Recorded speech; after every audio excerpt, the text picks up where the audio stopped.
IJKA-ONP QISTUB WHYNC. Now I know my ABC. Next time won't you say that me? Sa isang liblib na lugar ng Murcia Negros Occidental, naninirahan ng isang lalaking nagngangalang Oliver Francisco Baroca. Kilala ang kanilang pamilya sa pagsasaka at pagtatapas ng tubo sa kanilang lugar. Maliban sa katalinuhan, yun ang isa sa namana ng binata sa kanyang mga magulang. Hindi rin kasi siya nakapagtapos ng pag-aaral. Sa palitan siyang pinahinto ng kanyang mga magulang upang makatulong siya sa mga ito na magpakain at magpaaral sa iba pa niyang kapatid. Pangalawa sa 5 magkakapatid si Oliver. Yung nakakatanda nilang kapatid ay maagang nag-asawa at tumakas sa kahirapan. Kaya naman siya nang nagsisilbing panganay sa kanyang mga kapatid. "Oh, kumain na kayo. Ito tuyo. Paghati-hatian niyo muna." Utos ni Oliver sa 3 niyang kapatid. Kaagad naman kinuha ni Janina na sumunod sa kanya ang ulam at hinati-hati ito upang magkasya sa kanilang 4. "Yan kuya, dapat meron ka rin. Palagi mo na lang kaming inuuna." Wika ng batang babae at nagsimula ng kumain. Oy, saglit lang. Magdasal muna tayo." Utos ni Oliver. Napatingin naman sa kanya ang isa pa nilang kapatid na si Calesto. Ito naman ang bunso nila. Kuya, tuyo lang ang ulam natin eh." Reklamo ng bata. Napabuntong hininga si Oliver at umupo sa tabi ng kapatid upang itama ang sinabi nito. "Bunso, kahit tuyo o kanin lamang ang nakahain sa mesa, dapat pa rin tayong magpasalamat sa Diyos. Kasi kahit ganyan lang yan, mabubusog pa rin tayo. Binigyan pa rin niya tayo ng makakain, hindi ba?" Paliwanag ni Oliver. Tumango-tango naman ang bata bago ipinikit ang mga mata upang magdasal. Nang matapos sa pagdadasal, kaagad na kumain ang 4 na magkakapatid. Para kay Oliver, sanay na siya sa ganitong pamumuhay. Simple lang, kahit mahirap, kahit papano. Wala namang gulo na dumadayo sa kanilang pamilya. Yun ang isa sa pinapasalamat ni Oliver sa araw-araw. Makakain lang sila at makakapagpahinga tuwing gabi. Okay na roon ang binata. Ngunit hindi pa rin niya maalis sa kanyang isipan kung kailan sila aahon sa kahirapang kanilang natatamo ngayon.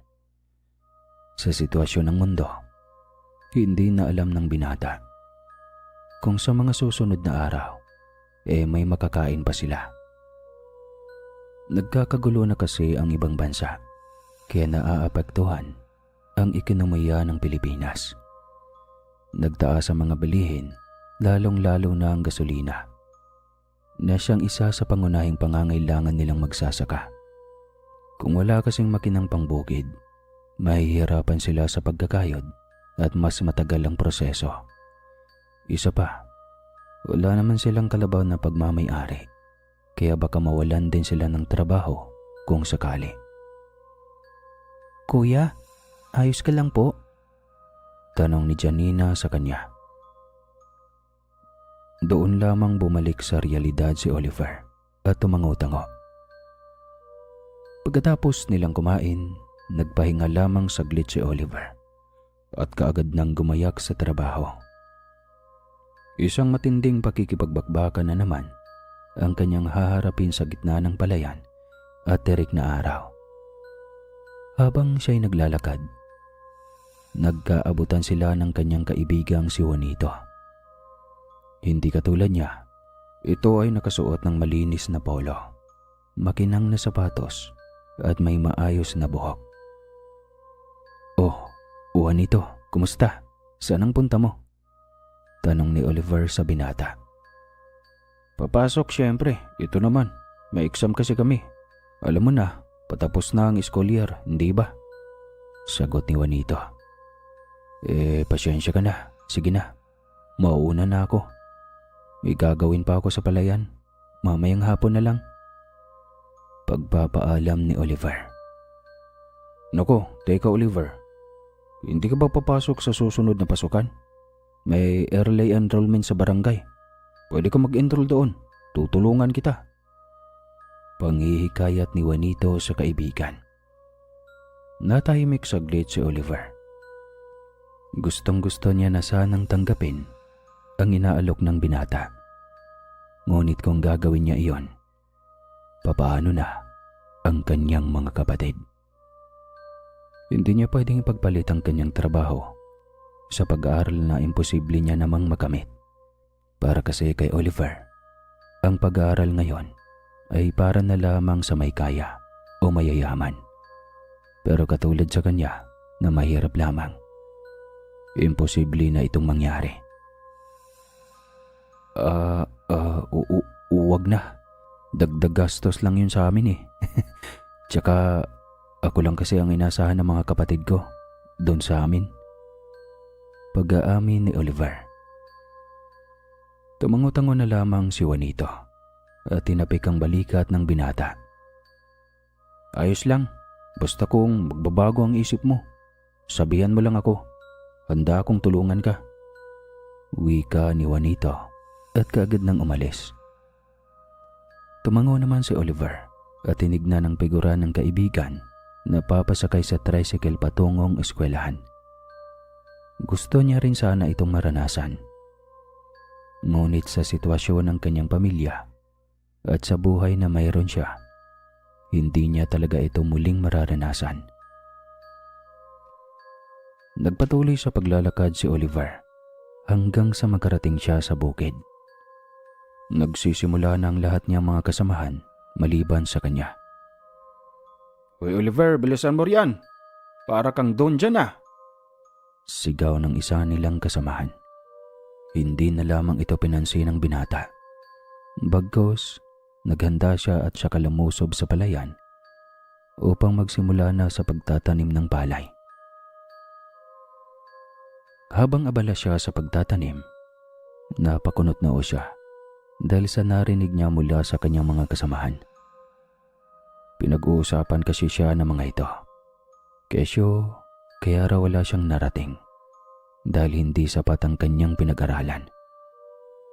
Napabuntong hininga na lamang ang binata at pilit na pinagpapatuloy ang kanyang ginagawa. Hindi niya dapat pwedeng ipakita sa mga ito na naaapektuhan siya sa mga sinasabi ng mga ito. Hey Oliver, nakita mo ba si Juanito kanina? Ang linis-linis niya no? Ang bango-bango, samantalang ikaw, amoy araw. Panlalait sa kanya ng isa nilang kasamahan. Hindi na lamang kumibo si Oliver at ipinagpapatuloy na lamang ang pagtatanim ng balay. Alam mo, may potensyal ka sanang maging mabangong nilalang katulad ni Juanito. Pero wala eh. Kulang ka kasi sa pag-aaral. Bobo ka talaga. At ang mga katulad mo ay siyang wala talagang patutunguhan. Hanggang pagsasaka lang. Dugtong pa nito. Palihim na naikuyom ni Oliver ang kanyang kamao. Gustong-gusto na niyang patulan ng mga ito. Ngunit palagi niyang iniisip ang kapakanan ng kanyang pamilya. Ayaw niyang madamay ang mga ito sa gulong kusang dumarating sa kanya. Kinahapunan, kaagad na umuwi si Oliver bitbit ang pinitas niyang mga kangkong sa bakuran ng abandonadong bahay. Kwento-kwento sa kanilang lugar. Inabandona raw ito dahil maraming multo o kaluluwang hindi matahimik ang nagpapakita sa mga nakatira. Ngunit para kay Oliver, ito ay isang paraiso. Marami kasing mga ligaw na gulay katulad ng kangkong, dahon ng sili, saluyot, at iba pang makikita sa bakuran ng abandonadong bahay. Dito siya kumukuha ng pang-araw-araw nilang ulam habang wala pa ang kanyang sweldo. Wala naman kasing sumusubok na pumasok sa bakuran ng naturang bahay. Dahil na rin siguro sa kwento-kwento. Kaya walang nakakaalam na may ligaw na gulay roon maliban sa kanya. Iba kasi si Oliver. Hindi siya takot. Masaya pa nga siya kasi kung hindi dahil sa bakuran na to, hindi sila makakaulam ng gulay na masarap. Nang makauwi, kaagad siyang sinalubong ng kanyang 4 na kapatid na kakauwi lang din galing sa paaralan. Napangiti naman siya nang madatnan niyang malinis ang bahay, bakuran at silid tulugan nila. Mabuti naman at sumunod kayo sa habilin ko. Janina, sana ipagpatuloy niyo tong ginagawa niyo ha. Alam niyo naman, pagod si nanay at tatay galing sa trabaho, lalo na ako. Kaya kayo lang talaga ang maaasahan namin sa paglilinis ng bahay. Paliwanag ni Oliver sa kapatid. Tumangutango naman ng bata at inasikaso na ang kanilang uulamin sa panghapunan. Maya-maya pa, dumating na rin ang kanilang mga magulang galing sa pagtatapas ng tubo. Kaagad nilang ibanalita sa kanilang mga anak ang mabuting balita na nakapagpagaan sa problema ng kanilang pamilya. Nakausap na namin ang may-ari ng lupang tinitirikan ng bahay natin. Hindi na raw nila ito kukunin, anak. Tuwang-tuwa na balita ng ginang kay Oliver. Lumiwanag naman kaagad ang mukha ng binata at hindi napigilang yakapin ang kanyang ina. Ngunit kapansin-pansin sa mukha ng kanyang ama ang kakaibang ekspresyon. Tay, hindi ba kayo masaya? Tanong ni Oliver sa ama. Tumingin lamang ang matanda sa kanyang asawa bago lumabas ng bahay at hindi pinansin ang tanong ng binata. Sinundan kaagad ni Oliver ang ama sa labas. Doon ay naabutan niyang humihikbi ang matanda. Kaagad namang nag-alala ang binata at dali-daling nilapitan ang matanda. Tay, ano po bang problema ninyo? Hindi ba kayo masaya sa balita ng ina? Tanong ni Oliver. Hindi anak, dahil may kapalit iyon. Nais kunin ng may-ari ng lupa si Janina. Sagot ng matanda. Halos gumuho ang mundo ni Oliver. Tumingin siya sa kanyang ina at nakasilip sa bintana. May lungkot ang mga mata nito, kaya kaagad siyang pumasok muli sa bahay upang kumprontahin ang ginang. Nay, ano? Pumayag ka? Tanong ni Oliver. Anak, kasi wala na kaming maisip na paraan. Aalagaan naman daw nila nang maayos ang kapatid mo, di ba? Mas mabuti na yon kaysa naman naghihirap siya kasama natin dito. Umiiyak na paliwanag ng ginang. Nay, hindi. Hindi ako papayag. Di bali nang mawalan tayo ng tirahan, huwag lang tayo maghiwa-hiwalay. Hindi ho ba pumasok sa isip nyo na baka kung ano ang gagawin nila sa kapatid ko? Galit na tanong ni Oliver at hindi naman nakasagot ang ina. Maya-maya pa, isang magarang sasakyan ang tumigil sa harap ng kanilang bakuran. Bumaba roon ang may-ari ng lupang tinitirikan ng kanilang bahay. Pumasok ang mga ito at kaagad na idineklarang kukunin na nila si Janina. Hindi! Magsilayas kayo rito. Walang makakakuha sa kapatid ko. Sigaw ni Oliver. Ngunit nasuntok lamang siya ng isa sa tauhan ng may-ari. Hindi na nagsalita pa ang mga ito. Kaagad nilang kinuha si Janina at kinakaladkad pa palabas. Iyak lamang ng iyak ang bata habang nagmamakaawa sa kanyang mga magulang na huwag siyang ipamigay. Tatayo na sana si Oliver upang pigilan ang mga ito na kunin ang kanyang kapatid. Ngunit nasuntok muli siya ng tauhan ng lalaki. Walang nagawa si Oliver kundi ang panoorin na maglaho sa kanilang paningin si Janina. Halos magwala siya sa sakit at paghihinagpis na kanyang nararamdaman. Tumayo na lamang siya mula sa pagkadapa sa lupa at dahan-dahang lumabas ng bahay. Nais niyang mapag-isa muna.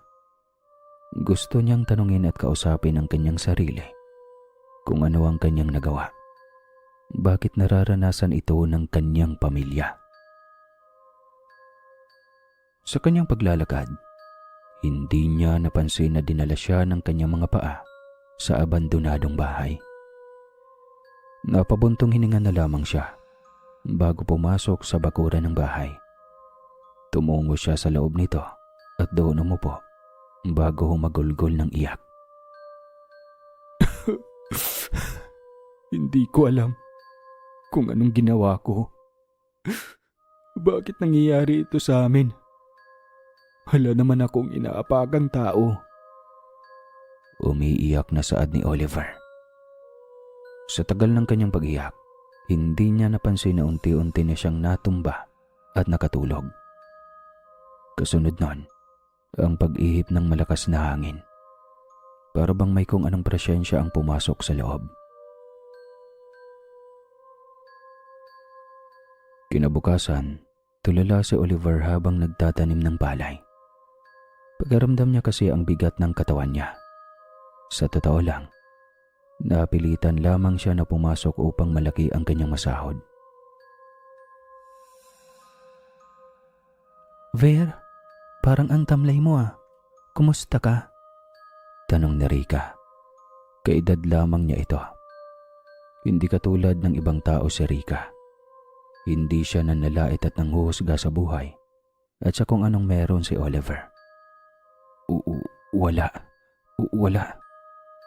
Nauutal na sagot ng binata at nagpatuloy lang sa pagtatanim.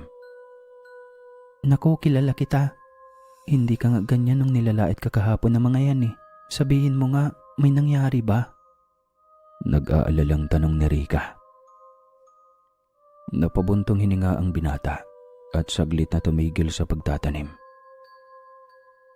Umahon muna siya sa palayan at ganon din si Rika. Sinundan niya si Oliver hanggang sa makarating sila sa ilalim ng malaking puno ng mangga na nagsisilbing silong sa katulad nilang magsasaka na nagtatrabaho sa palayan. Ayos ka lang ba? Tanong ni Rika at naglabas ng 2 tinapay at saka inumin. Si Janina kasi. Panimula ni Oliver. Oh, anong meron? Nagkasakit na naman ba siya? Tanong ulit ng dalaga. Hindi. Kinuha siya ng may-ari ng lupa at kinaterika ng bahay namin. Paliwanag ni Oliver. Nagulat naman ng bahagya si Rika sa kanyang nalaman. Seryoso? Alam ba ng mga magulang mo? Anong ginawa nila? Sunod-sunod na tanong ni Rika. Wala. Sila rin ang may pakanay. Sagot ni Oliver bago muling tumayo at bumalik sa trabaho. Kinahapunan, wala sa sarili na umuwi ang binata. Ni pagkuha ng mauulam nila, hindi niya ginawa. Pakiramdam niya, nawalan siya ng gana sa lahat matapos ang nangyari sa kanyang kapatid na si Janina. Pagka-uwi niya, sinalubong kaagad siya ng kanyang ina ng isang mahigpit na yakap. Pambawi na rin siguro sa nagawa nila sa kanya, ngunit para kay Oliver, walang makakasuhol sa kanyang naramdaman. Pagpasok niya ng bahay, nagulat siya dahil puro masasarap na ulam ang nakahain sa mesa. May mga bagong gamit at damit na rin ang iba pa niyang mga kapatid, lalo na siya. Saan galing mga yan? Tanong ni Oliver. Anak, pinadala sa atin ni Janina. Sabi niya na ayos na raw siya roon. Huwag na raw tayong mag-alala. Nakangiting sagot ng ginang. At tinanggap niyo rin. Anong klase kayong mga magulang ma? Bakit kayang-kaya niyong pabayaan ang mga anak ninyo? Galit na wika ni Oliver sa kanyang ina. Tumayo naman kaagad ang kanyang ama upang awatin siya at pagsabihan. Oliver, tanay mo pa rin yan. Wala kang karapatan na questionin ang pagiging magulang namin. Bulyaw ng lalaki. Mas lalong nanggalaiti sa galit ang binata. Ano tay? Pati ba naman kayo? Diyos ko. Baka kapag walang-wala na tayo, pati yung dalawa kong kapatid, ibibenta nyo rin. Tandaan nyo, hindi ko hayaang mangyari yon. Pagbabanta ni Oliver sa kanyang mga magulang bago lumabas ng bahay. Kanina pa sinasabunutan ni Oliver ang kanyang buhok. Halos nga makalbo na siya sa kanyang ginagawa. Nais niya kasing bawiin si Janina sa mga taong iyon. Ngunit hindi sapat ang kanyang pagtatrabaho bilang magsasaka sa kanilang bukid. Wala pa rin siya sa kalingkingan ng mga kumuha sa kanyang kapatid. Habang tinatahak ang daan, nakasalubong ni Oliver si Juanito. Nakakagaling lang sa paaralan. Napansin din siya ng binata at kaagad itong tumigil sa paglalakad upang makausap lang siya. Uy pare, kumusta ka na? Nakangiting tanong ni Juanito. Ayos lang. Ikaw ba? Nauutal na sagot ni Oliver. Ayos lang din ako. Ay nga pala, gusto mo bang magtrabaho? May iaalok sana ako. Yung pinsan ng kaibigan ko, may kalamansian siya at walang magbabantay kasi nag-abroad na yung dati niyang staff. Baka gusto mo lang. Ang sahod doon ay porsentuhan, saad ni Juanito. Kaagad namang tumanggi si Oliver dahil sa dami ng nasa isip niya. Nagpaalam na rin siya sa binata na mauuna na siya upang maghanap ng kanyang mapagkakainan. Wala kasi siyang gana na kumain ng pagkaing ipinadala sa kanyang pamilya. Mabuti na nga lang, mayroon siyang barya kaya sapat na ito para sa 2 serve ng batchoy. Nang makarating siya sa batchoyan ni Aling Rosie, kaagad siyang nag-order ng 2 serve ng mainit na batchoy. Habang nag-aantay, napansin ni Oliver ang isang matanda sa tawid ng kalsada. Nakaupo lamang ito sa waiting shed habang nakatingin sa mga kumakain. Aling Rosie, pwede bang magkaibang serve yung in-order ko? Tanong ni Oliver. Pumayag naman kaagad ang tindera. Nang maibigay sa kanya ang 2 order, kaagad niya itong kinuha at tumawid papunta sa matanda. Bagyang nagulat naman ang matandang babae sa paglapit nito sa kanya. Nay, gusto mo ba ng batchoy? Binilhan na lang kita. Pag-alok ni Oliver at ibinigay ang isang mangkok sa matanda. Ayos lang ba iho? Tanong naman ito. Aba, opo. Sige na. Kumain na po kayo, Nay. Ikaw, sabay tayo. Nakakangiting sagot ni Oliver. Kita naman sa mata ng matanda ang pagkatuwa habang hinihigop ang mainit na sabaw ng batchoy. Hindi alam ni Oliver, ngunit ang gaan ang pakaramdam niya nang makita ang ngiti nito. Nang matapos sila sa pagkain, kaagad na nagpasalamat ang matanda kay Oliver dahil sa kabutihang ipinakita nito sa kanya. Kaagad namang umalis ang matanda pagkatapos nitong magpasalamat sa kanya. Nang matapos sa pagkain ng binata, gabi na nang makabalik siya sa kanilang bahay. Tulog na rin ang kanyang kapatid maliban sa kanyang ama na tumatambay pa sa papag ng kanilang bahay at tila may iniisip itong malalim. Mabuti at umuwi ka na, saad ng kanyang ama. Hindi naman ito pinansin ng binata at kaagad siyang tumungo sa kusina upang uminom ng tubig. Sumunod naman ang ama. Alam naming nagkamali kami. Pero huwag mo sana kaming itakwil bilang mga magulang mo. Nagawa lang namin iyon dahil para sa kapakanan natin, anak. Para hindi tayo mawala ng tirahan. Paliwanag ng ama. Natawa naman ng bahagya si Oliver dahil sa balikong paliwanag nito. Tay, unang-una, hindi ko kayo itinakwil bilang mga magulang ko. Galit ako sa inyo, sa ginawa nyo. Pangalawa, paano nyo nakakayanang isakripisyo ang isa nyong anak para sa iba nyo pang anak? Hindi ba tumatakbo sa utak nyo halos gabi-gabi na baka may ginagawa ng masama ang mga taong iyon kay Janina? Hindi ba kayo kinakabahan na baka binenta nila sa masasamang loob ang kapatid ko na anak ninyo? Mahabang saad ni Oliver. Hindi niya na rin napigilan ang pagtulo ng kanyang luha. Katulad ng dati, hindi na lamang kumikibo ang ama. Umiwas lamang ito ng tingin sa kanya at yumuko. Ito ang tandaan niyo, tay. Babawiin ko si Janina sa ayaw at sa gusto ninyo. Pagbabanta ni Oliver bago tuluyang pumasok sa kanyang tulugan. Napatingin naman ang ama sa kanyang asawa na palihim na nakikinig. Umiiyak din ito at makikita sa mga mata ang pagsisisi sa kanilang ginawa. Kinabukasan, maagang gumising si Oliver upang tumungo ng bayan. Nais niya kasing manghingi ng tulong sa mayor at mga polis. Wala na kasi siyang iba pang naisip na gawin para mabawi ang kanyang kapatid. Kung inihintay niya pang magkaroon siya ng pera at yumaman, baka matatagalan lamang ang pagbawi niya kay Janina.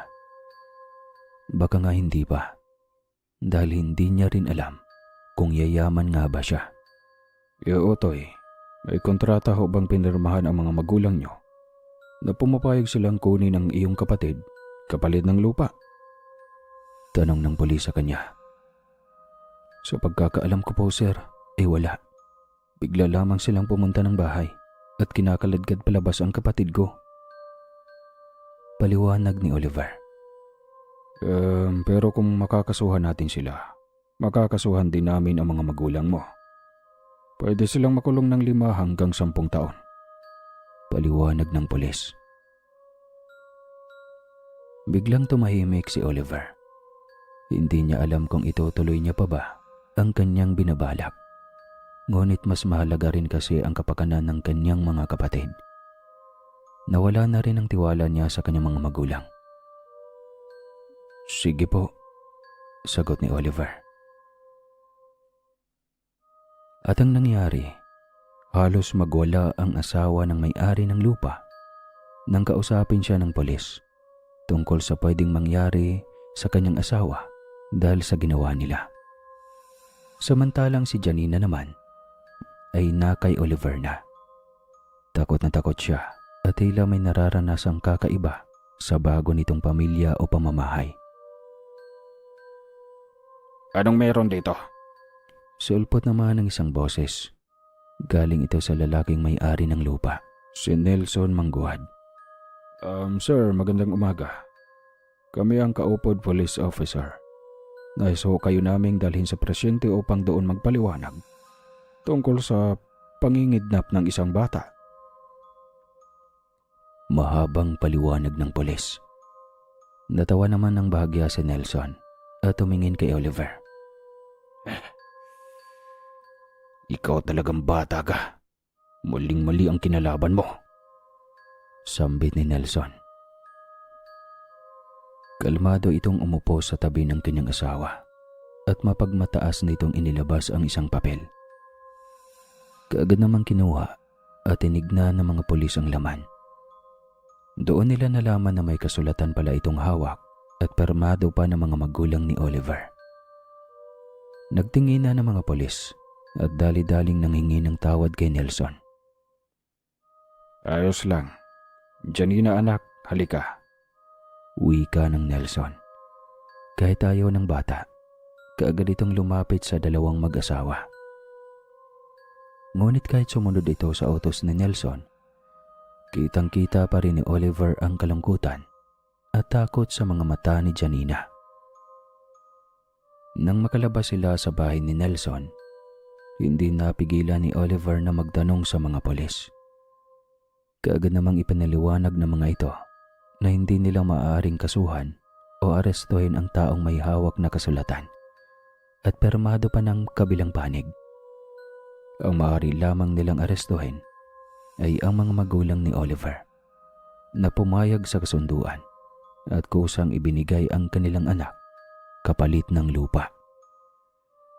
Hindi naman kaagad pumayag ang binata sa kadahilanang ayaw niyang mawala ng mga magulang at ang iba pa niyang kapatid. Kuya! Sigaw ng isang boses. Kaagad lumingon si Oliver at nakita niyang tumatakbo papunta sa kanya si Janina. Lumuhod naman siya kaagad at sinalubong ng yakap ang kanyang kapatid. Janina, pasyensya ka na. Hindi ka pa mababawi ni Kuya. Malungkot na paghingi ng tawad ni Oliver sa kapatid. Kumalas naman sa pagyakap si Janina. Kuya, ayos lang po yun. Okay naman ako rito. Huwag mo na po akong alalahanin. Pero sana, kahit anong mangyari, huwag niyo po akong kalilimutan, ha? Habili ni Janina sa kanya. Tumulo naman kaagad ang luha ni Oliver. Ngunit bago pa man niya ito punasan, kaagad na itong pinunasan ni Janina. Pangako, hindi ka pababayaan ni Kuya. Maghahanap ako ng paraan para mabawi ka sa mga yan at makabalik ka sa amin. Sa ngayon, pagpapasyensyahan mo na si Kuya, ha? Hindi ko pa kaya. Tandaan mong mahal na mahal ka namin. Sambit ni Oliver at hinalikan sa noo si Janina. Kaagad namang tinawag ni Nelson ang bata nang makita niyang pangyayari. Sumunod naman si Janina at nagpaalam pa kay Oliver bago bumalik sa kanila. Nang makauwi si Oliver sa kanilang lugar, halos hindi na niya kayang maglakad ng maayos dahil sa panghihina ng kanyang mga paa at katawan. Pakiramdam niya kasi, sobrang bigat na ng kanyang dinadalang emosyon. Kaya pati pisikal ng kanyang katawan ay naapektuhan na rin. Oliver? Oliver? Sigaw ng isang boses. Nilingon naman niya kaagad ito at nakita si Rika na tumatakbo papunta sa kanya. Nang makalapit na ito, sinabi kaagad ng dalaga ang kanyang dapat na sasabihin. Uy, sabi ni boss, tanggal ka na raw sa grupo. Di ka na raw makakapagtrabaho bukas. Malungkot na pagsusumbong ni Rika. Napakunot noon naman si Oliver sa kanyang narinig. Ano? Umabsin lang ako ng isang araw dahil may importante akong ginawa. Nagpaalam naman ako. Pangangatuwira ni Oliver. Ewan, galit nga kanina eh. Tapos yung mga kasamahan natin, tuwang-tuwa kasi natanggal ka. Mga leche talaga. Saad pa ni Rika.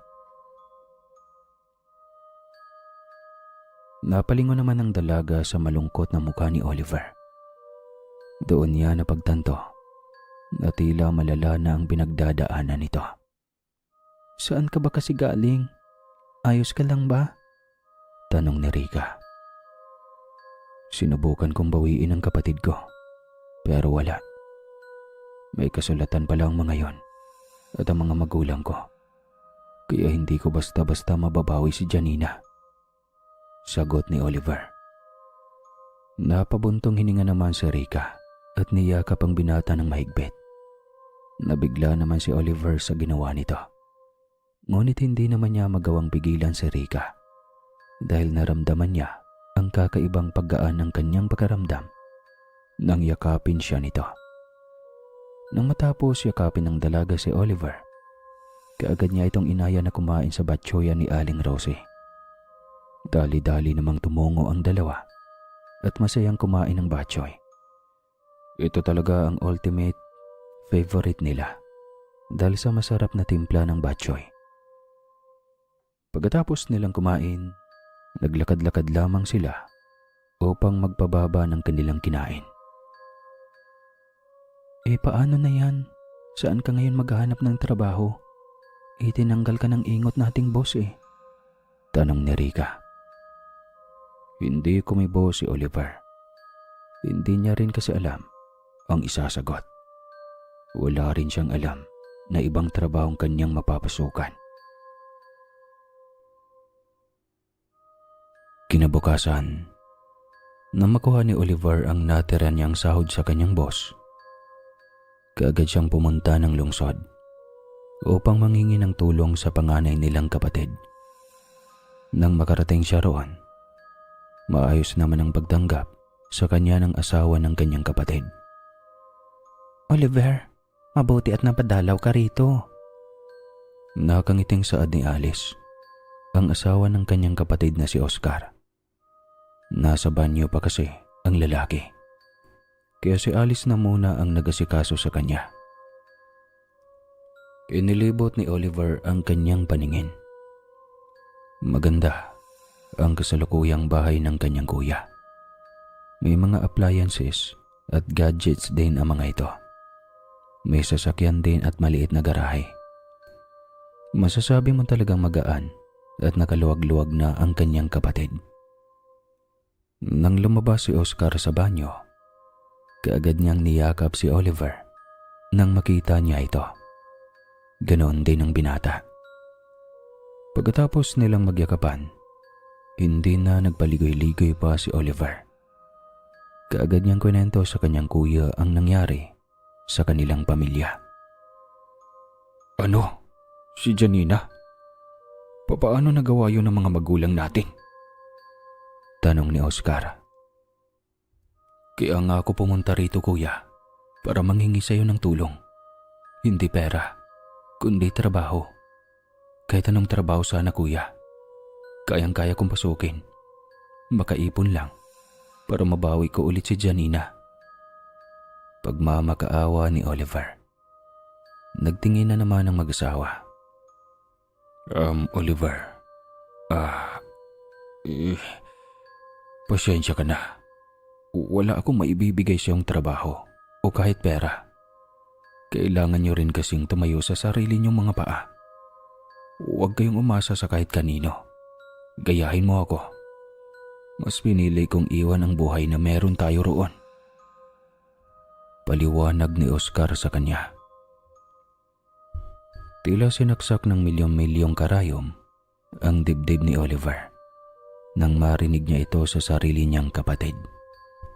Ganito na lang. Huwag ka nang bumalik doon. Kagaya ng kwento mo kanina. Maayos naman si Janina sa mag-asawang kumuha sa kanya. O ano pa? Gusto mo siyang bawiin para malugmok din siya sa kahirapan? Para wala siyang marating katulad mo? Sarkastikong tanong ulit ni Oscar. Hindi na kumibo pa si Oliver. Tumayo na lamang siya bago nagpaalam at dali-daling lumabas ng bahay ng kanyang kapatid. Pagkaramdam niya, sinasakal ang kanyang leeg.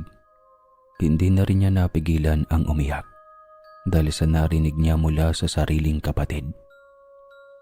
Akala niya, ito na ang makakatulong sa kanya. Ngunit minaliit lamang siya nito at pinapamukha na walang mararating ang katulad niyang mahirap. Akmang lalabas na siya sa gate ng bahay ng kanyang kuya. Napalingon siya dahil bigla siyang tinawag ni Ate Alice niya. Palihim nitong inabutan siya ng isang sobre na naglalaman ng 2,000. Tulong ko yan sa'yo ha. Pagpasensyahan mo na ang kuya mo. Sige na, umuwi ka na. Delikado riyan, lalo na't ngayon ka lang nakapunta rito ha. Mag-iingat ka. Malambing na saad nito. Nagpasalamat naman kaagad si Oliver bago tuluyang umalis. Sa kanyang paglalakad, hindi niya na alam kung ano pa ang kanyang gagawin. Hindi rin niya alam kung papaano mag-apply ng trabaho rito sa lungsod. Habang naglalakad, napahinto si Oliver sa tapat ng isang karinderya. Saktong kumalam na rin ang kanyang sikmura.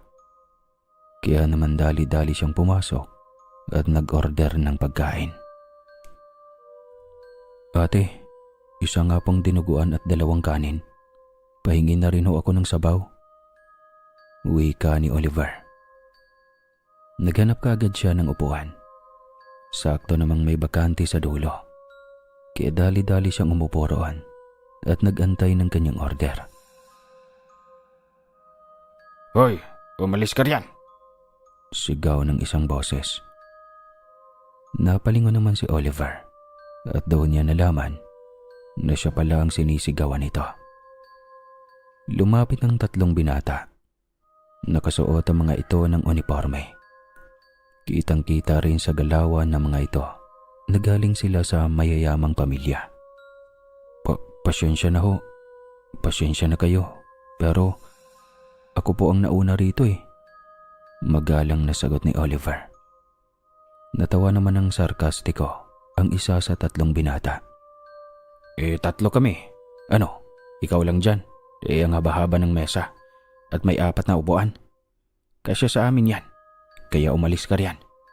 O baka naman gusto mo ng masakit sa katawan. Bulyaw ng isa. Akmang sasapakin na nila si Oliver nang biglang lumapit si Juanito. Pinigilan niya ang mga ito at sinabi na matalik niyang kaibigan si Oliver. Nangingi naman kaagad ang 3 binata ng tawad bago tuluyang umalis ng karinderya at lumipat sa iba. Juanito, bakit nandito ka? Galak na tanong ni Oliver sa kaibigan. Siyempre, dyan lang sa kabilang kanto ang paaralan namin. Ikaw, bakit na parito ka sa lungsod? Tanong din ni Juanito.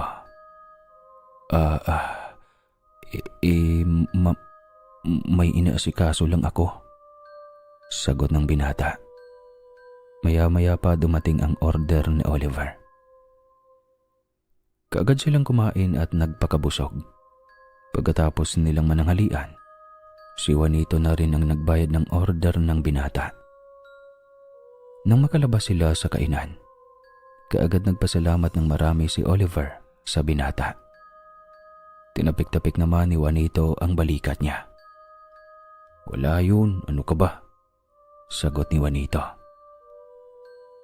Magpapaalam na sana ang binata na umalis na nang biglang maalala ni Oliver ang inalok nitong trabaho sa kanya noong nakaraang araw.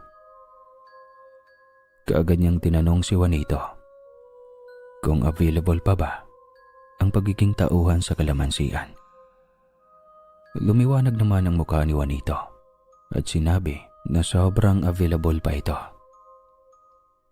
Sige, bukas, punta ka sa sakayan ng tricycle. Nandun lang kasi ang bahay ng a-applyan mo eh. Sambit ni Juanito bago tuluyang umalis. Napahinga ng maluwag si Oliver at dali-daling tumungo sa panederya. Balak niyang bumili ng tinapay at ulam na rin bago siya umuwi upang may pasalubong man lang siya sa kanyang mga kapatid. Pag-uwi niya, halos lumundag sa tuwa ang kanyang mga kapatid. Ngumiti naman ng malawak si Oliver dahil ngayon niya lang nakita ulit na ganito kasaya ang kanyang mga kapatid. Anak, kumusta ka na? Kumain ka na ba? Halika, may pagkain dito. Pag-aaya ng kanyang ina sa kanya. Naglaho naman ang ngiti ni Oliver nang lumingon sa kanyang inay. Hindi niya pinansin ito at kaagad siyang tumungo sa kanyang silid-tulugan. Kinabukasan, maaga pa lamang, tumungo na si Oliver sa sakayan ng tricycle. Sakto namang naghihintay doon si Juanito. Nang makita nila ang isa't isa, kaagad siyang dinala ng binata sa bahay kung saan mag-a-apply si Oliver bilang tagabantay ng kalamansian. Nang makarating sila sa bahay, sinalubong naman kaagad sila ng isa sa mga tauhan ng may-ari. Pinapasok sila nito sa malaking bahay at pinag-antay saglit hanggang sa dumating na rin ang nagngangalang Don Cesar. Malawak na ngumiti ito kay Oliver habang bumababa sa hagdanan at hawak-hawak ang tungkod. Maligayang pagdating sa aking mansyon. Pagbati ni Don Cesar. Magandang araw po, Don. Siya po pala si Oliver, Francisco Baruca. ang mag-a-apply sa inyo bilang tagabantay ng kalamansi.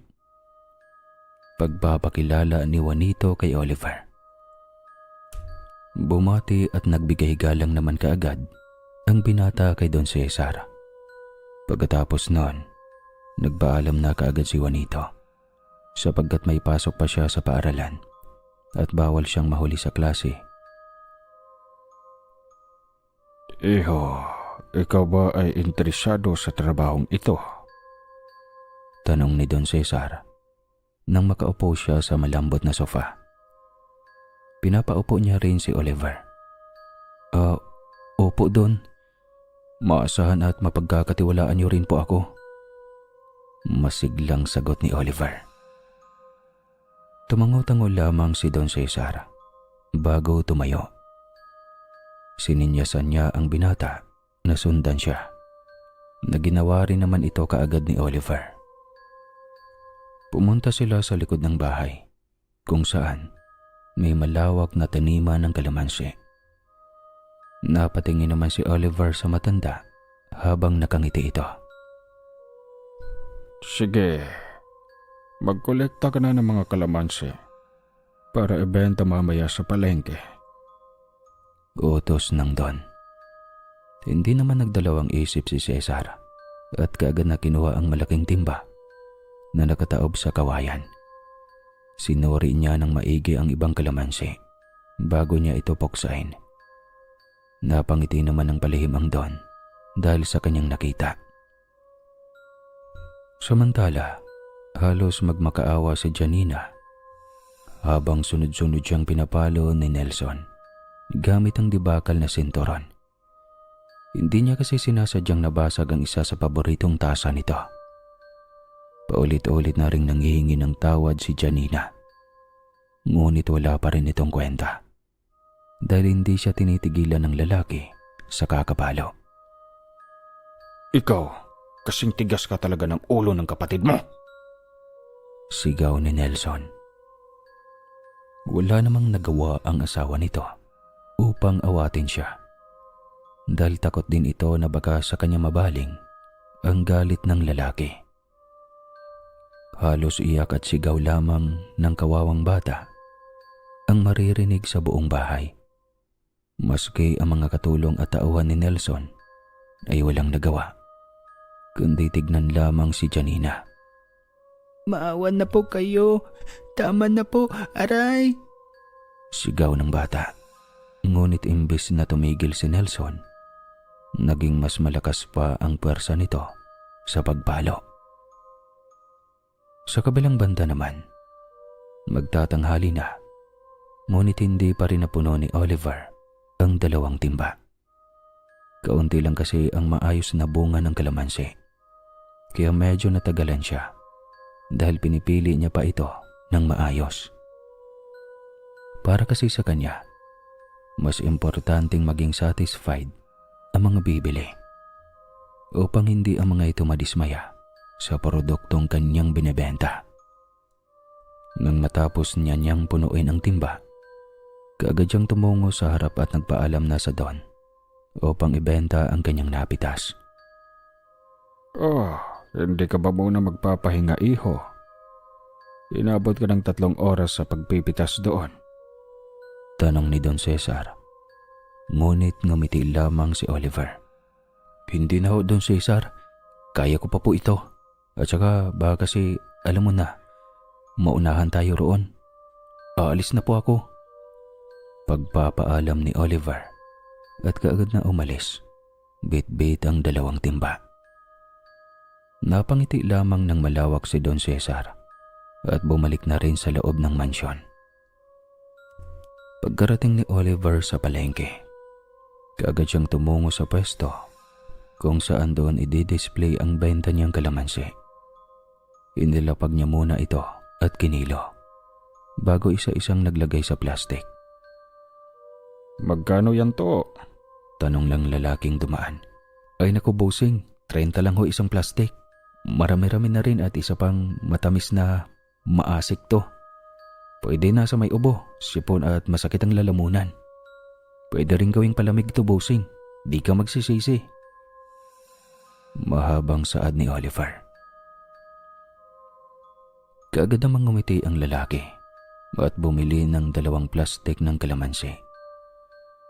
Natuwa naman si Oliver dahil sa wakas may buena mano na rin siya. Makalipas ang ilang oras, 3 plastik na lamang ng kalamansi ang natira. Tuwang-tuwa naman si Oliver sapagkat alam niyang matutuwa ang Don Cesar sa kanya dahil sa maganda niyang benta ngayong araw. At nang maipaubos niya na ang kalamansi, dali-dali siyang umuwi at kaagad na iniremit ang pera. Tuwang-tuwa naman ang matanda at ipinagkatiwala na nga sa kanya ang pagbebenta ng kalamansi. Bukas, maaga ka pa ha. Sige na. Makakauwi ka na. Utos ng Don.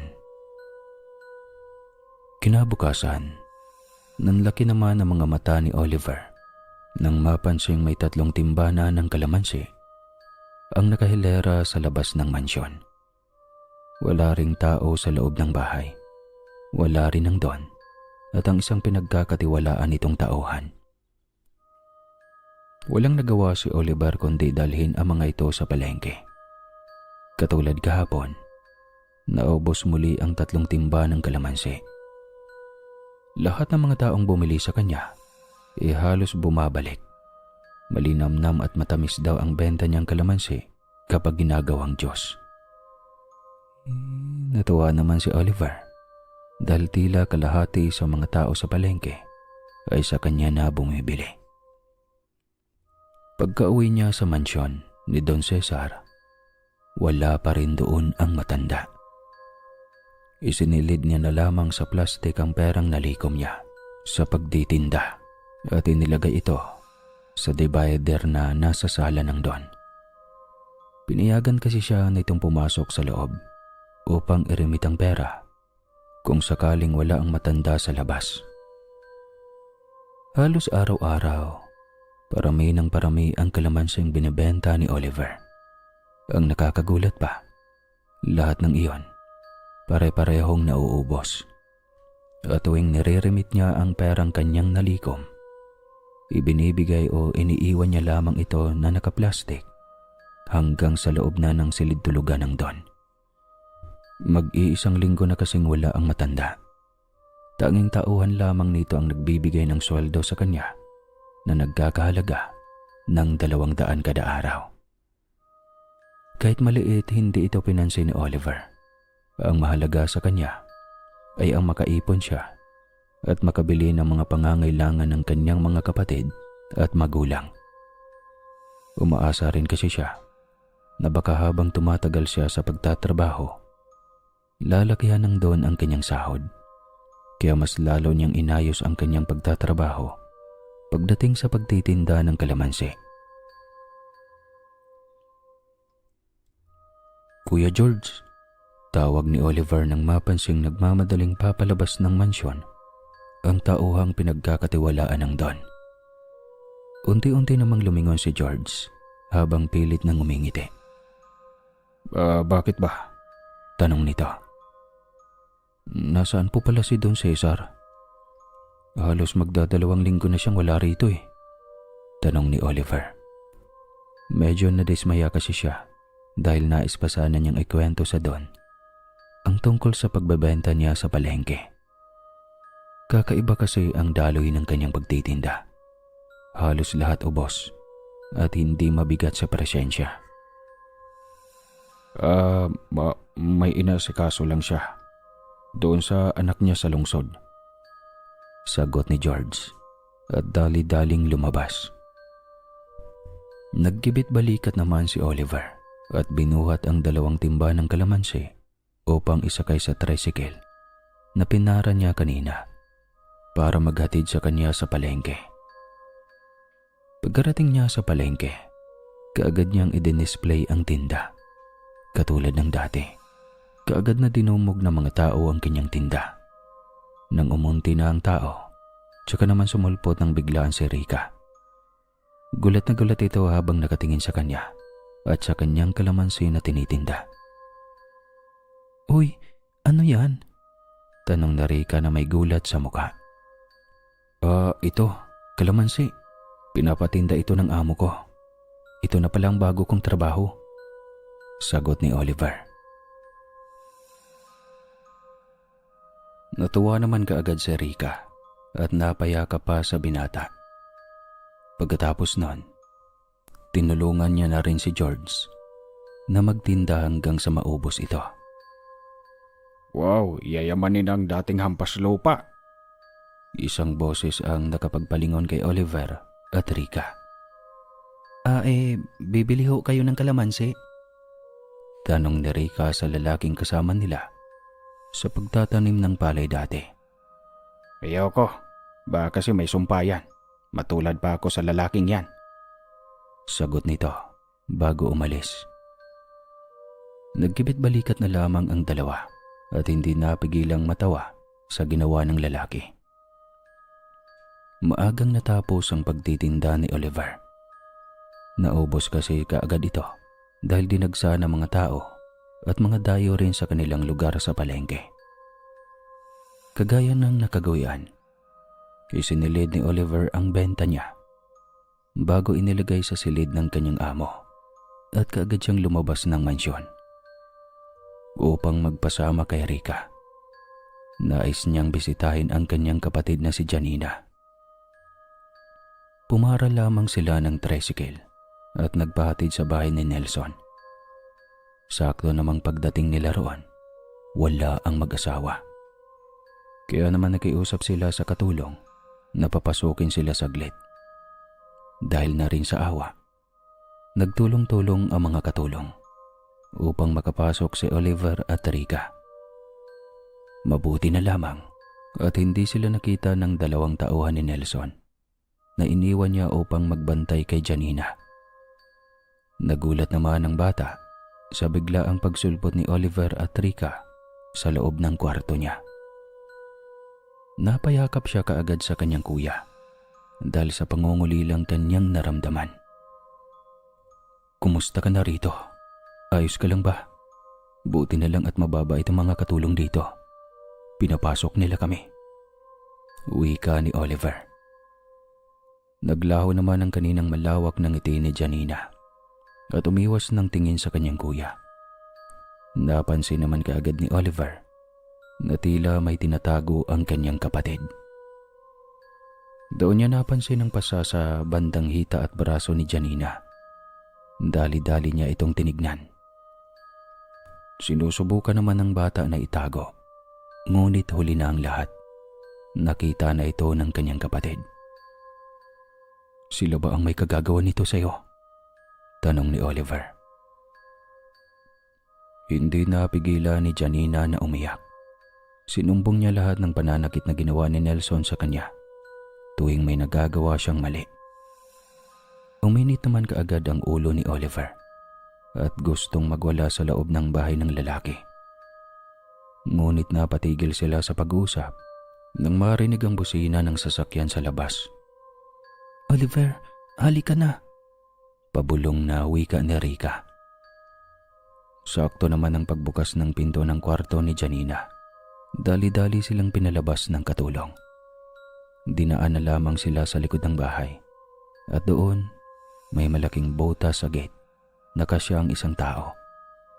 Kaya naman hindi na nagdalawang isip ang dalawa na dumaan roon upang hindi sila mahuli. Naging matagumpay ang kanilang pagtakas, ngunit nang makita ni Oliver ang malungkot na mukha ni Janina habang nakadungaw sa babasagin na bintana ng kwarto nito, halos dinudurog ang kanyang puso. Gustuhin niya mang isama ang kanyang kapatid, ngunit hindi niya ito magawa sapagkat wala siyang sapat na pera upang kalabanin si Nelson. Nang makalayo na sila sa bahay ni Nelson, kaagad na inaya ni Rika ang binata na tumambay muna sa tabi ng ilog. Kaagad namang sumunod si Oliver upang mabawas-bawasan din ang kanyang iniisip. Nang makarating sila sa ilog, kaagad na umupo ang dalawa at inaabangan ang paglubog ng araw.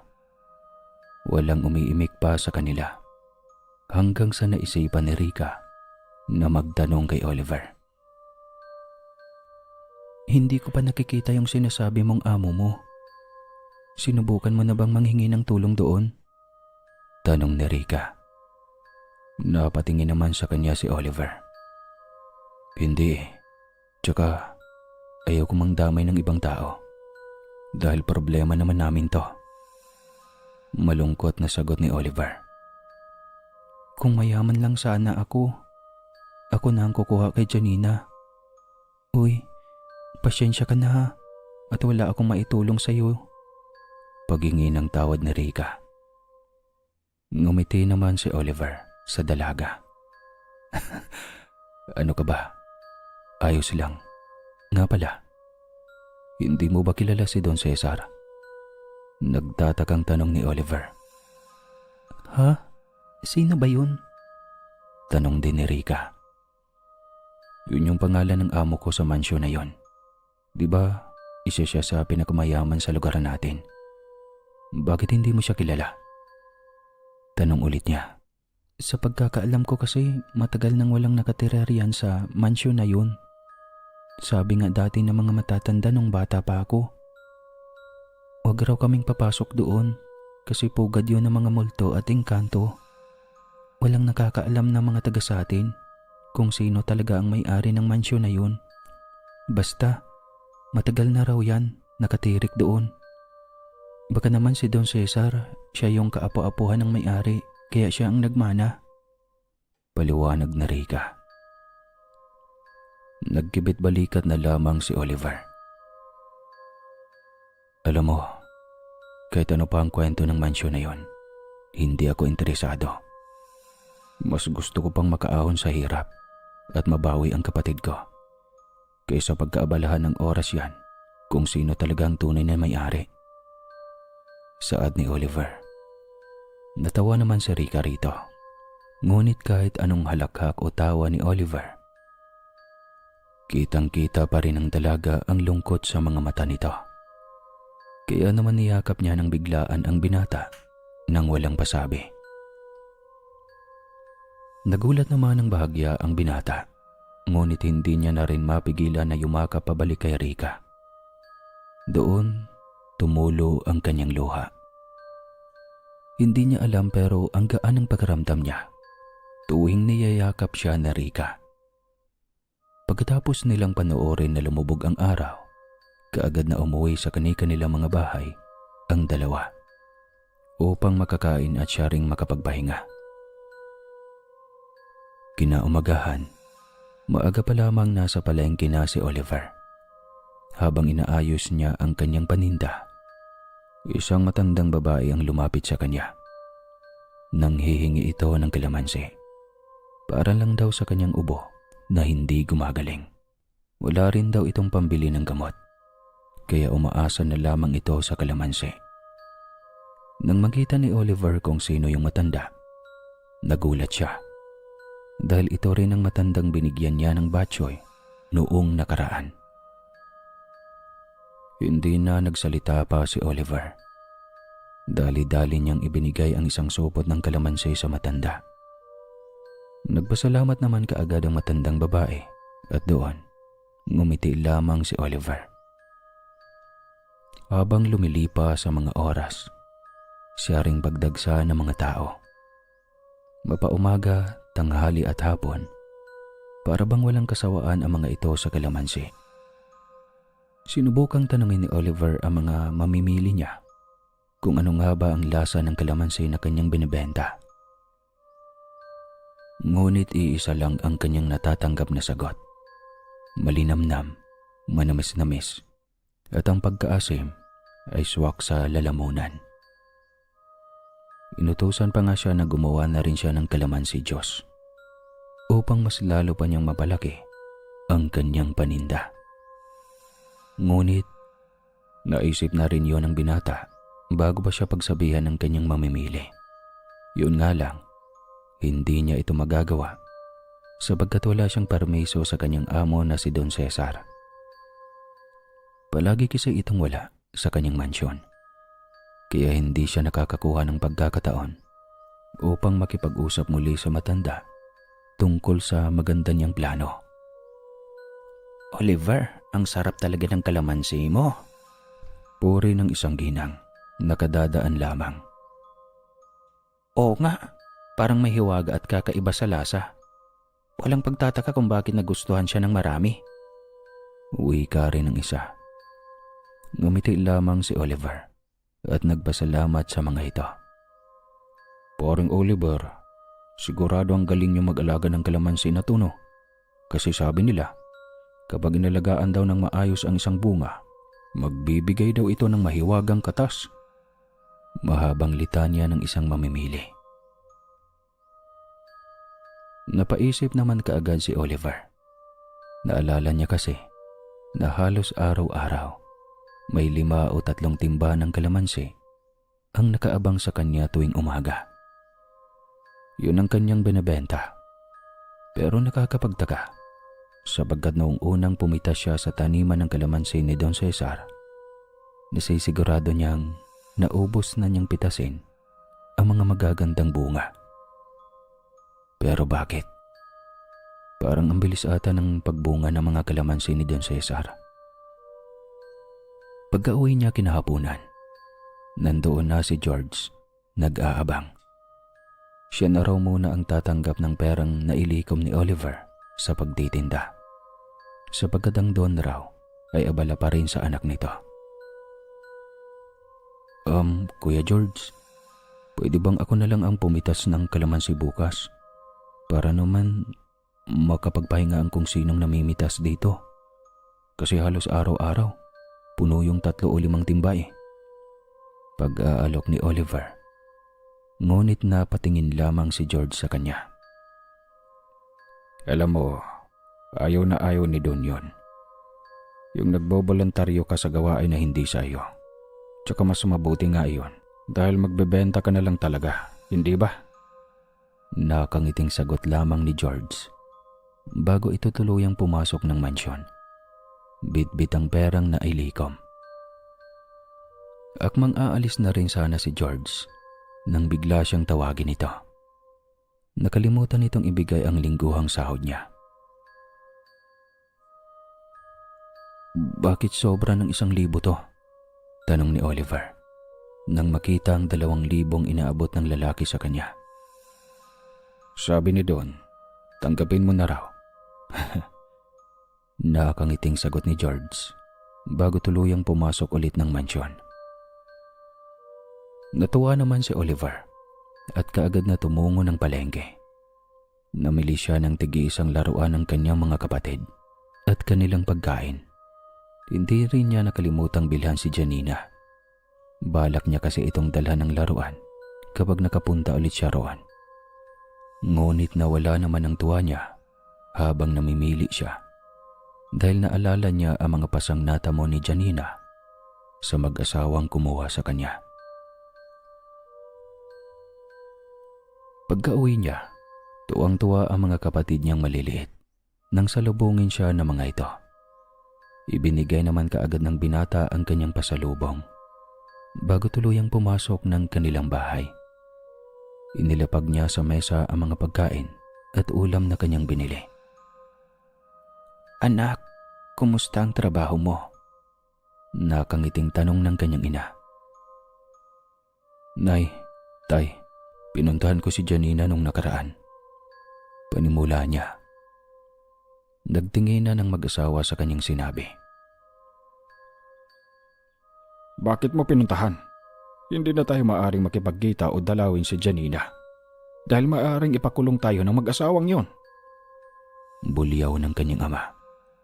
Ngunit hindi nagpatinag si Oliver. Tay, alam niyo ba ang ginawa nila sa kapatid ko? Sinasaktan nila. May latay ng sinturon ang braso at hita ni Janina. Marami rin siyang pasa. Sabi pa niya sa akin, kaunting pagkakamali lang daw niya. Isinasaktan na siya ng gagong Nelson na yon. Ano? Hindi pa rin ba kayo nakukonsyensya sa ginawa ninyo? Umiiyak na sigaw ni Oliver. Tumahimik naman ang mag-asawa saglit. Ang kanyang ina ay hindi na rin napigilang mapaiyak. dahil sa tindi ng konsyensyang kanyang naramdaman. Wala na tayong dapat na pakialam doon. May pag-iwas tingin na wika ng kanyang ama. Napasabunot na lamang ng sariling buhok si Oliver. Gusto niyang saktan ng pisikal ang kanyang ama. Ngunit hindi ito kaya ng kanyang konsyensya. Nais niya ring magwala. Ngunit iniisip niya ang kanyang mga kapatid. Paano kung makita nila siyang magwala na halos pumatay siya ng isang tao? Walang nagawa si Oliver, kundi ang tumungo mag-isa sa tabing ilog. Tuwing masama ang kanyang loob, doon lamang siya tumatambay, simula dati at nagmumuni-muni. Nagdasal na rin siya at nanghingi ng tulong sa may kapal. Ngunit kahit matagal pang toto pa rin ng Diyos ang kanyang mga kahilingan, naiintindihan pa rin niya iyon. Oh, Oliver? Boses iyon ni Rika. Nagulat na rin siya nang bigla itong sumulpot. Bakit ka nandito? Tanong niya sa dalaga. Umupo naman ito sa tabi niya at pinitik ang kanyang noo. Siyempre, tambayan ko rin to dati eh. Tsaka, anong problema mo? Tanong ni Rika. Napakunot noon naman si Oliver. Problema saan? Nagugula ang tanong ng binata. Problema mo. Di ko alam kung saan, pero kasi kilala na kita. Tuwing may dinadala kang problema, dito ka sa tabing ilog tumatambay. Wika ni Rika. Nagulat naman ng bahagya si Oliver, sapagkat may nakakakilala rin pala sa totoo niyang pagkatao. Hindi niya alam, ngunit tuwing naririnig niyang nag-aalala sa Rika tungkol sa kanya, hindi niya mapigilang hindi kiligin na ewan. Ang gaan-gaan kasi ng presensya ni Rika sa kanya, at ganon din ang kanyang naramdaman, lalo na tuwing niyayakap siya ni Rika. Wala.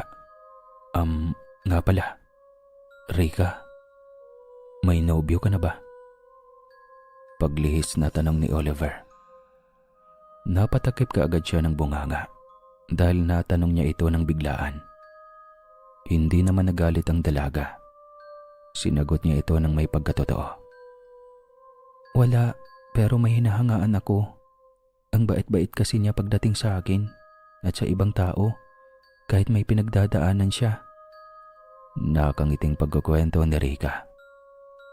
At saka nagbasa na yung ano niya, kilikili. Kala mo ano ha? Tila may karayom na tumusok sa dibdib ni Oliver nang marinig niya iyon. Pakiramdam niya, nasaktan yung puso niya nang malamang may iba nang hinahangaan ng dalaga. Tara na nga, kain na lang tayo ng batchoy. Pag-aya ng dalaga sa kanya. Kaagad namang sumama si Oliver sapagkat sakto rin ang pagkalam ng kanyang sikmura. Habang naglalakad sila papunta sa batchoyan ni Aling Rose, nadaanan muli nila ang matandang tinutulungan ni Oliver. Nakaupo ito sa lupa at tila natumba. Dali-daling pinuntahan ito ng binata at doon, napagtanto niyang nasugatan pala ang tuhod ng matanda. Naku Nay, ayos lang po ba kayo? Tanong ni Oliver. Hindi iho. Naglalakad lang ako kanina. Tapos may batang sumalubong sa akin. Ayun, pinagtutulak ako hanggang sa matumba ako. Pagsusumbong ng matanda. Grabe rin kasi mga bata rito. Rika, pwede mo ba akong kuhaan ng malunggay doon sa tanim ni Nang Berna? Tanong ni Oliver. Kaagad namang sumunod si Rika at kumuha ng malunggay. Anong gagawin mo sa malunggay, iho? Tanong ng matanda. Ngumiti lamang si Oliver. Nay, yan ang pinapahid namin ng mga bata pa kami tuwing nasusugatan kami sa laro. Maniwala po kayo, mabilis pong gumaling ang sugat nyo dito. Paliwanag ni Oliver.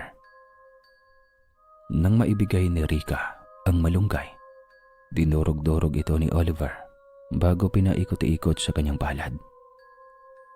Pagkatapos nun, nang makita niyang lumabas na ang kaunting katas ng malunggay, dahan-dahan niya itong inilagay kaagad sa sugat ng matanda. Maraming salamat, iho ha. Bakit mo nga pala ako tinutulungan? Sa pagkakaalala ko, ito ang pangatlong beses na tinulungan mo ako. Hindi ko narinig na nagreklamo ka o tinataboy mo ko. Tanong ng matanda. Ngumiti naman ng malawak ang binata.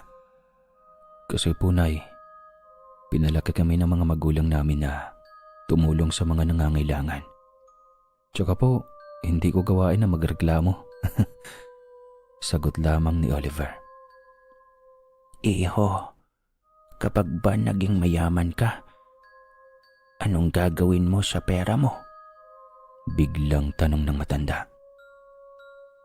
Ay, Nay, nako, una kong gagawin, babawiin ko talaga ang kapatid ko sa mga kumuha sa kanya.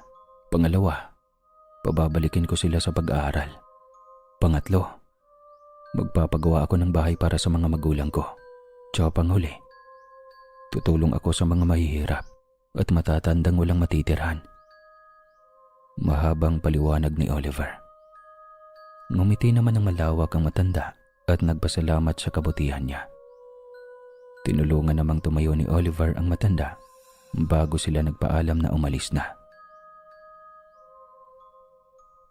Kinabukasan, katulad ng kanyang kinagawian, tumungo ulit siya sa mansyon ni Don Cesar upang kunin ang kanyang ititindang kalamansi. Ngunit pagpasok niya sa mansyon, nagulat siya sapagkat may 3 lalaking sumalubong sa kanya. Dinala siya ng mga ito sa silid ni Don Cesar kung saan nag-aantay ang matanda. Don, magandang umaga po. Mabuti at nakauwi na kayo. Kumusta po ang lakad? Tanong ni Oliver. Lumingon naman sa kanya si Don Cesar at ngumiti ng malawak. Maya-maya pa, isang masilaw na liwanag ang lumabas sa katawan ng matanda. Napapikit na lamang si Oliver dahil dito. Makalipas ang 2 minuto, tuluyan nang nawala ang naturang liwanag. Kasunod nun, ang pagkawala ng Don sa harap niya. Napalitan ito ng napakatangkad na nilalang. May mahabang mga tenga na maihahalin tulad sa mga duwende sa fairy tales. Maputla rin ang balat nito na may mahaba at puting buhok. Sino ka? Tanong ni Oliver habang takot na takot at halos isiksik ang kanyang katawan sa sulok ng kwarto.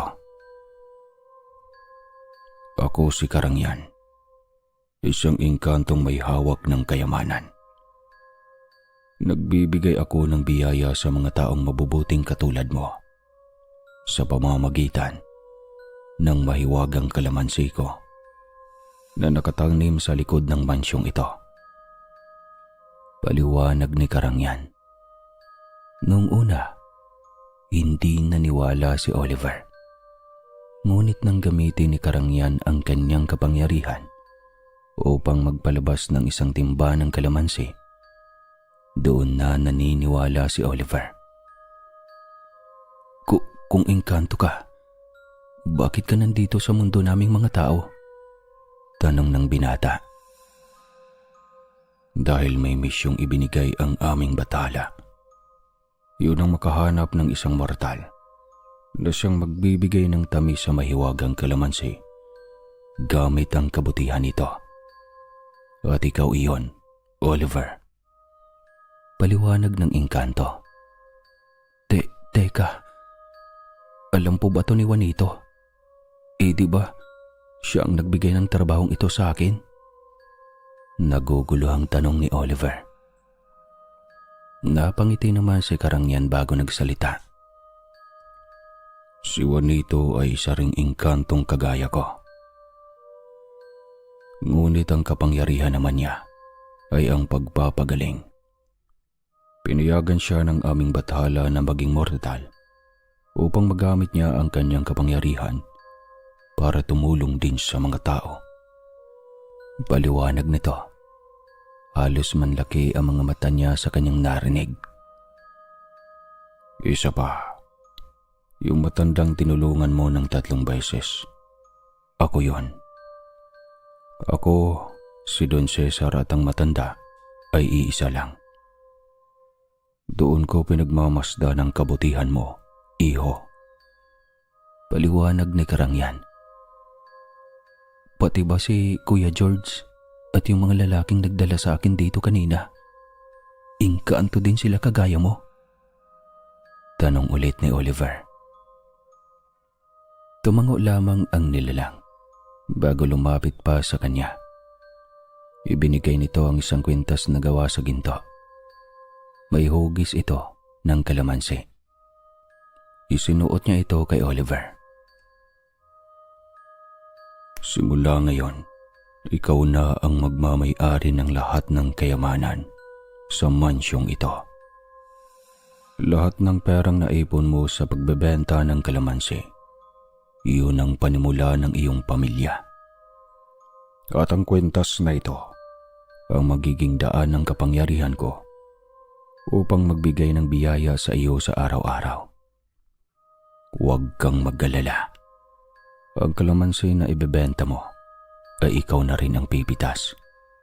Araw-araw itong mamumunga kahit hindi naka-spray ng kimikal. Mahabang paliwanag ni Karangyan. Muling itinaas ng engkanto ang kanyang mga kamay. Kasunod nun, ang pagkawala ng malay ni Oliver. Nagising na lamang ang binata na nasa silid pa siya. Wala na ang engkantong si Karangyan. Akala nga niya ay panaginip lamang iyon. Ngunit nang mapansin niya ang kwintas na ibinigay ng nilalang sa kanya, doon niya napagtanto na totoo ang lahat ng nangyari.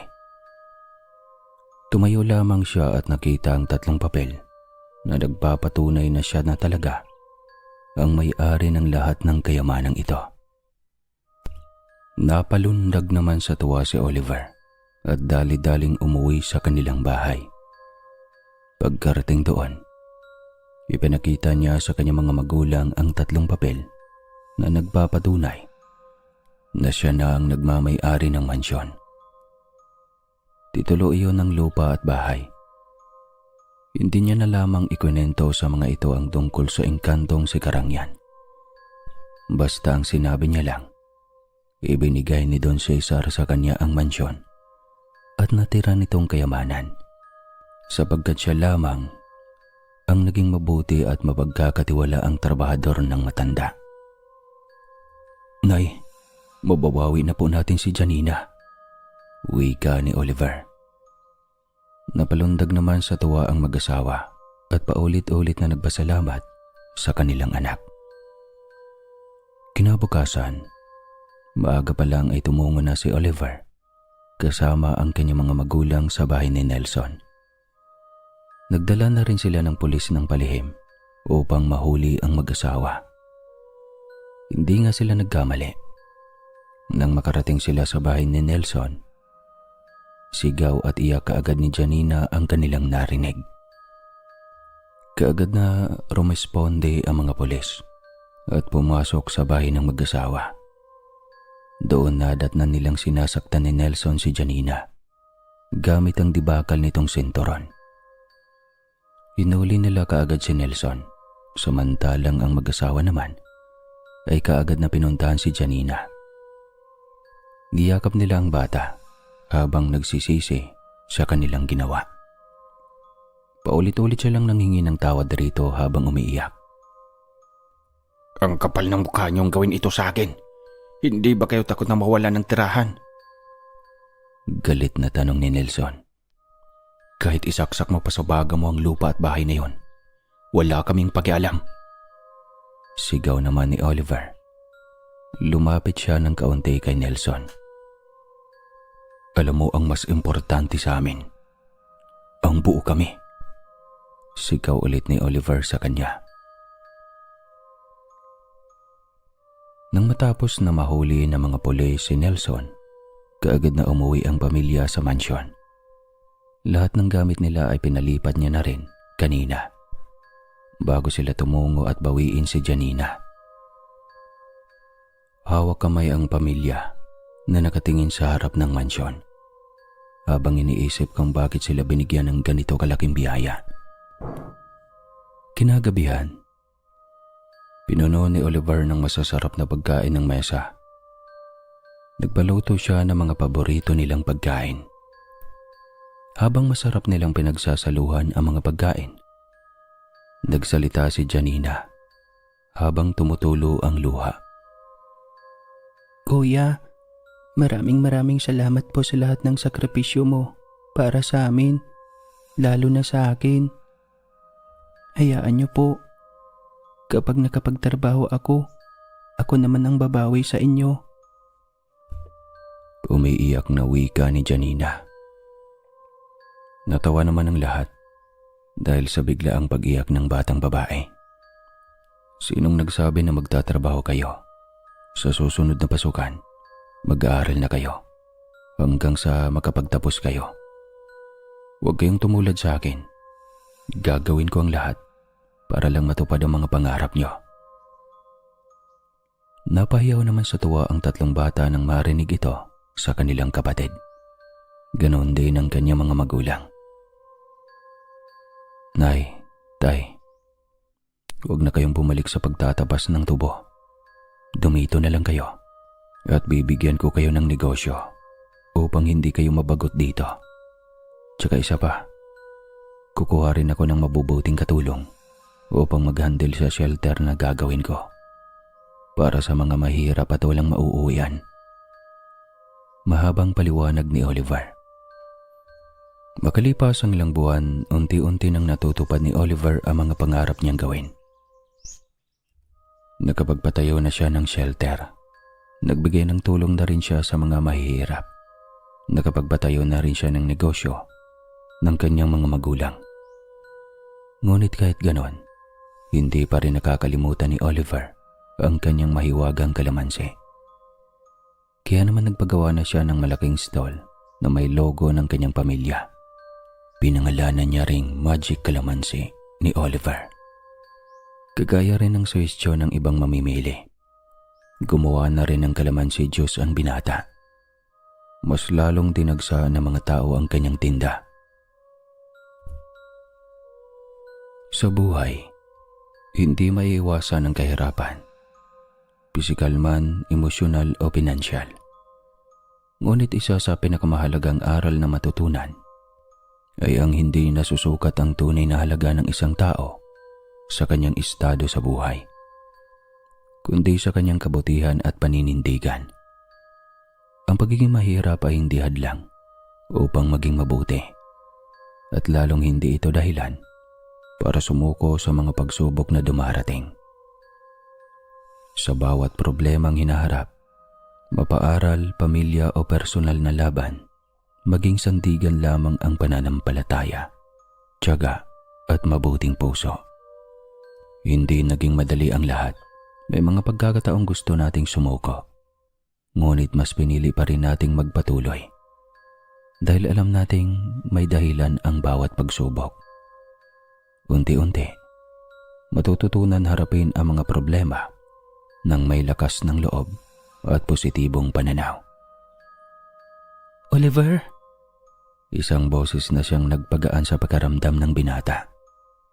Boses ito ng babaeng matagal na niyang minahal. Ang babaeng nagpagising ng kanyang puso. Walang iba, kundi si Rika. "Oh, Rika, kumusta?" Tawag ni Oliver. Nasa tabi sila ng ilog. Wala pa ring nagbago maliban sa magarang kasuotan ni Oliver. "Nax, yayamanin ng kaibigan ko ah. Mabuti na lang hindi mo ko nakalimutan." Natatawang saad ni Rika. "Salamat. Tsaka hindi talaga kita makakalimutan. Ikaw lang yung babaeng hindi ako hinusgahan dati. Nakangiting sagot ni Oliver. Sabay silang umupo sa malaking bato at pinapanood ulit ang paglubog ng araw. Hindi naman napigilan ni Oliver na mapatingin sa magandang mukha ni Rika. Maya-maya pa, bigla ring humarap ang dalaga sa kanya. Doon, hindi na nila napigilan ang kanilang mga sarili. Dahan-dahan nilang inilapit ang kanilang mukha at kaagad namang dumampi ang kanilang malalambot na labi.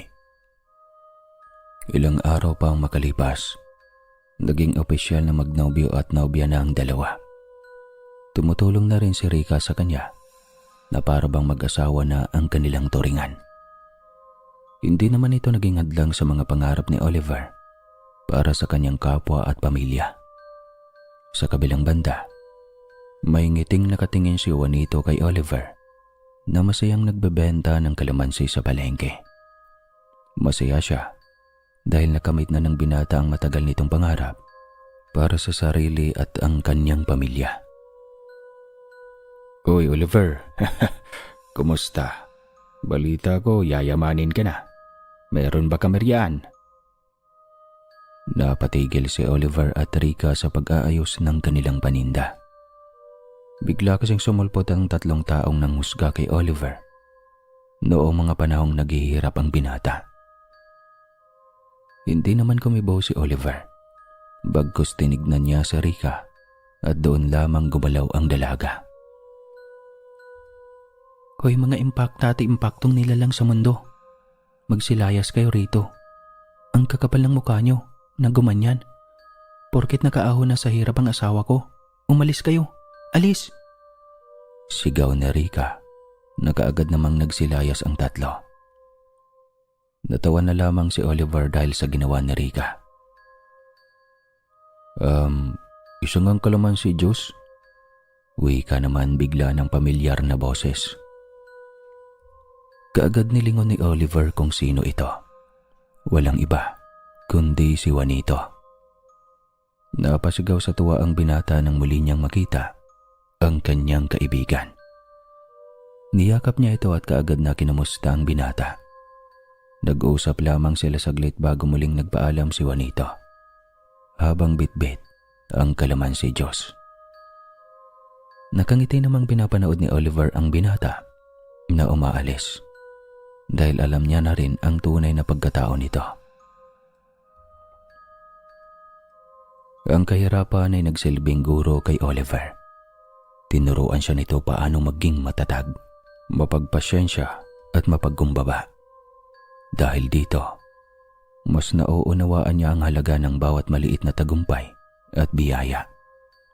Natutunan niyang pahalagahan ang mga simpleng bagay na dati ay hindi niya napapansin. Sa huli, napagtanto niya rin na hindi permanente ang paghihirap. Sa pamamagitan ng sipag at kabutihan ng puso, malalagpasan ang anumang pagsubok. Kaya isa rin sa kanyang mga pangarap ay ang tumulong sa kagaya niyang mahihirap.